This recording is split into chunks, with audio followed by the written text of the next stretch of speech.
नमस्कार. कझाकस्तानच्या कोलसाय ट्रिपच्या वेळी black canon आणि चॅरेन कॅनन परतीच्या रस्त्यावर पाहता येते असे म्हटले होते. चला तर जाऊया तिकडे. उंचावरच्या थंड हवेतून परत जाताना पर्वतरांगा आणि वळणदार रस्ते पाहत ब्लॅक कॅननला कधी येऊन पोहोचलो ते कळत नाही.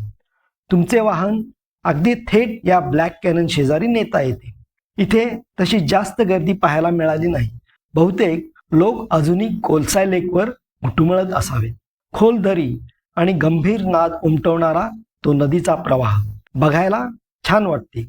दूरवर पसरलेले डोंगर आणि साथीला असलेला हा वारा सपाट मैदानी प्रदेशात जसा जोराने वाहतो तसा.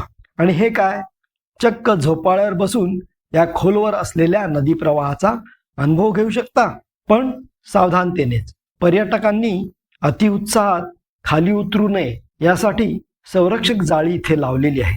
चालून फिरून दमला असला तर इथे छोटेखानी उपहारगृह आहे आणि ते खास चहा बनवण्याचे भांडे कुमान संवार असे इथे म्हणतात. ढग आणि त्यांनी साकारलेल्या आकृत्या बघायला छान वाटते. वारा, झोपाळा, पाण्याचा आवाज, मधूनच दिसणारे हेलिकॉप्टर असे पाहून झाल्यावर चॅरेन कॅननला निघायचे. चॅरेन कॅननला एंट्री गेट आहे. तपशील नमूद करून मग पुढे जायचे. पार्किंग लॉट जरा दूरवरच आहे.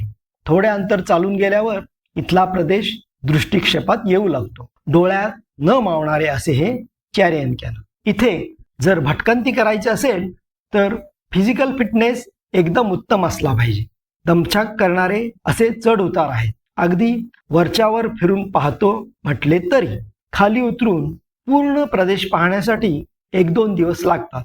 काही मंडळी इथे स्वतःचे टेंट आणि जीवनावश्यक साधन सामुग्री घेऊन भटकंतीसाठी, ट्रेकसाठी येतात.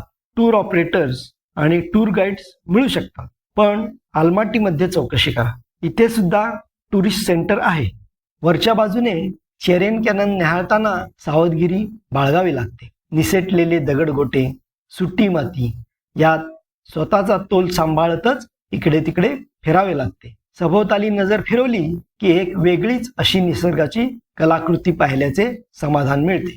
चालत फिरायचं नसेल तर इथे वाहने आहेत, त्यात बसून फेरफटका मारता येतो. आता इथे किती वेळ द्यायचा हे ज्याचे त्याने ठरवावे.